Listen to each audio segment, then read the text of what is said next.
3e épisode de l'histoire du jeu interdit. Retrouve le début de l'histoire dans un épisode précédent. Un silence étrange régnait. Elio et Maëlys flottaient dans une brume épaisse, blanche comme du lait. Il n'y avait pas de haut, pas de bas, pas de lumière claire, juste des reflets mouvants comme si la brume avait sa propre mémoire. Puis, doucement, leurs pieds touchèrent un sol solide. Du moins, c'est ce qu'ils pensaient. Maëlys fit un pas et s'envola à l'envers, les pieds vers le ciel. « Ah, je marche au plafond !» Elio éclata de rire, jusqu'à ce qu'il l'imite sans le vouloir, en posant sa main contre une paroi invisible et se retrouve projeté horizontalement dans les airs. Ils tombèrent tous les deux alors et se retrouvèrent dans un salon renversé, où les fauteuils étaient suspendus au plafond et les horloges tournaient à l'envers. Une voix s'éleva, calme et moqueuse. « Bienvenue dans le royaume des brumes inversées. Ici, tout ce que vous croyez est faux. Pour avancer, pensez à l'envers. Pour survivre, doutez de tout. » Elio regarda sa main. La 4e branche de l'étoile brillait doucement en gris clair. « Bon, on est où et comment on sort ?» Ils avancèrent dans le salon. Chaque pièce semblait mener à une autre, mais dans un ordre illogique. La cuisine menait à un grenier, le grenier à une piscine, la piscine à une bibliothèque qui sentait la confiture de myrtille. Soudain, une ombre inversée sortit d'un miroir. Elle ressemblait à Maëlys, mais ses mouvements étaient précisément contraires. Quand Maëlys avançait, l'ombre reculait. Quand elle parlait, l'ombre mimait le silence. « C'est moi ?» dit Maëlys. « C'est ton reflet inversé. Peut-être qu'on doit l'imiter ou le piéger. » Ils testèrent des mouvements, essayèrent de réfléchir à l'envers. Au lieu de chercher la sortie, ils cherchèrent l'entrée. Au lieu d'avancer, ils reculèrent. Peu à peu, les murs bougèrent, la brume ondula, et un escalier apparut, flottant à l'horizontale. « Ok, je crois qu'on a pigé le truc. Ici, faut être logiquement fou, » dit Elio. « Et surtout arrêter de faire ce qu'on croit être logique. » Ils suivirent l'escalier jusqu'à une salle de miroirs, mais cette fois, rien ne reflétait correctement. Les miroirs montraient leurs émotions, leurs souvenirs, leurs rêves. Dans un miroir, Elio se vit plus jeune, en train de pleurer. Dans un autre, Maëlys riait en volant sur un nuage. Un dernier miroir ne reflétait rien du tout. Bizarre, celui-là est vide. Elio tendit la main et passa à travers. C'est la sortie. Maëlys le suivit, et ils se retrouvèrent dans une vaste plaine, suspendue dans le vide, entourée de brume. Une grande boussole inversée tournait en l'air, et une voix finale leur dit « Dernière épreuve, choisissez la direction qui n'existe pas, et vous sortirez du brouillard. » Il y avait 4 panneaux, nord, sud, est, ouest. Mais un 5e panneau apparaissait par moments, puis disparaissait aussitôt. Il disait « Nord intérieur ». Maëlys fronça les sourcils. « C'est pas une vraie direction, ça. Justement, c'est celle qui n'existe pas. » Ils attendirent le moment où le panneau réapparut et coururent droit vers lui. Tout disparut. Ils étaient sortis. Le silence fut remplacé par un vacarme de vagues. La brume se dissipa et une lumière dorée les enveloppa. La 4e branche sur leur étoile s'illumina complètement. Ils se retrouvèrent debout sur une plage, sauf que les vagues s'élevaient vers le ciel et que dans l'eau, quelque chose brillait. Une voix grave, plus sérieuse que les autres, résonna pour la dernière fois. 4 royaumes franchis, 4 épreuves vaincues. Vous avez éprouvé votre esprit, votre courage et votre logique. Mais il vous reste l'ultime royaume, le royaume des marées du temps. La mer s'écarta doucement, révélant un escalier de lumière qui s'enfonçait sous les vagues suspendues. « Le dernier royaume, » dit Maëlys en serrant la main d'Elio.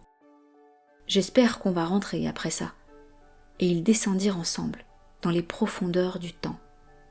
Les marches de lumière descendaient lentement, sous les vagues suspendues, comme un escalier construit dans le ciel, sauf qu'il allait vers le fond de l'océan. Elio et Maëlys ne sentaient plus l'eau ni le vent.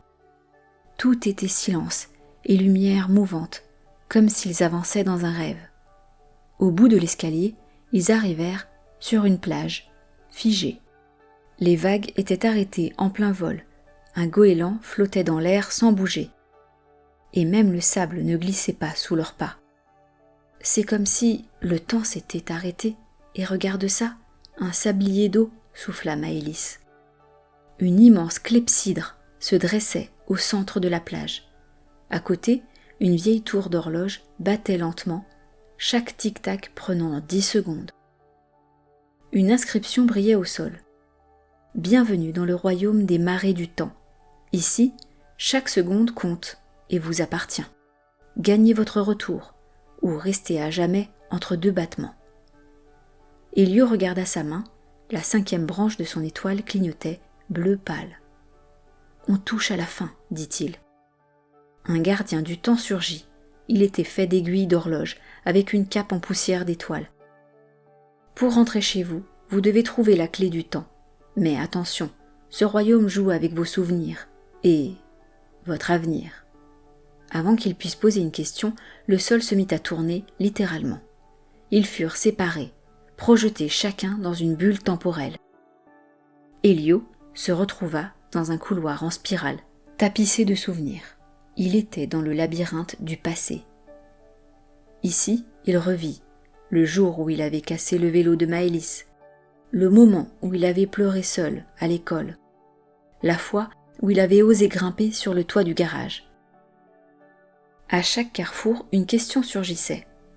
Changerais-tu ce moment ou l'accepterais-tu ? À chaque bonne réponse, une horloge s'illuminait. Il comprit. Pour avancer, il ne fallait rien regretter, juste apprendre. Maëlys, elle, fut plongée dans un monde d'ombres possibles. Elle se trouvait dans le labyrinthe du futur. Elle vit, elle-même adulte, perdue dans une ville immense. Elle-même capitaine d'un vaisseau volant. Elle-même seule, ou entourée, ou différente. Chaque porte montrait un futur. Il fallait en choisir une seule. Elle ferma les yeux et dit « Je choisis le futur que je construirai moi-même, pas celui qu'on m'impose. » Toutes les portes s'ouvrirent à la fois. La dernière menait à Elio. Ils se retrouvèrent, haletants. Devant eux, au cœur du royaume, la clé du temps flottait au-dessus d'un socle de marbre. Mais à peine l'avait-il aperçu qu'un double d'eux-mêmes, vêtu de gris, surgit. « Qui êtes-vous » demanda Elio. Le double répondit. « Nous sommes ce que vous auriez pu devenir si vous aviez échoué. »« Pas question, » dit Maëlys. La dernière épreuve commença, un duel contre eux-mêmes. Mais ce n'était pas un combat de coups, c'était un duel d'idées. Confiance contre doute, mémoire contre oubli, rêve contre peur. Ils réussirent à désorienter leur double en rappelant tout ce qu'ils avaient appris dans les royaumes précédents. Nous avons réussi à courir sans regarder en arrière. Nous avons réussi à penser à l'envers. Nous avons suivi le rythme fou des machines et nous avons fait confiance aux indices du jeu. À chaque phrase prononcée, leur double reculait. Puis, ils disparurent dans la lumière. La clé du temps tomba doucement entre les mains de Maëlys. L'étoile sur leur paume devint complète. Elle forma une étoile parfaite. Soudain, une lumière dorée les entoura, douce et chaude, réconfortante. Le gardien réapparut. « Vous avez traversé tous les royaumes. Vous avez changé. Vous êtes prêts. Voici la dernière porte. » Une porte, faite de lumière et de bois ancien, gravée comme le jeu de société du grenier, s'ouvrit devant eux. Ils la franchirent. Ils rouvrirent les yeux et étaient de retour, dans le grenier. Le vieux jeu de société était refermé. Le soleil se levait à travers la lucarne. La poussière dansait dans l'air. Le silence avait repris ses droits. « C'était réel, non ?» dit Maëlys. Elio sourit. « Je crois que oui, mais je crois aussi qu'on ne pourra plus jamais y retourner. » Ils descendirent les marches, le cœur encore battant. Elio stoppa au moment où il mit sa main dans sa poche. Il sentit la petite boîte qu'ils avaient reçue durant le royaume des machines folles. « Maëlys, la boîte !»« Ouvre-la !» répondit précipitamment Maëlys. Elio prit la boîte entre ses deux mains, puis souleva le couvercle doucement. Une lumière douce provenait de l'intérieur. Une fois complètement ouverte, Maëlys s'exclama. « Des paillettes ? Je crois que ce sont les paillettes qui nous avaient aspergés, » répondit Elio, comprenant ce que cela signifiait. « Gardons-les précieusement. C'est un souvenir qui nous rappellera que ce n'était pas un rêve, et surtout que nous avons été capables de franchir des tas d'obstacles et de vivre une aventure inoubliable. »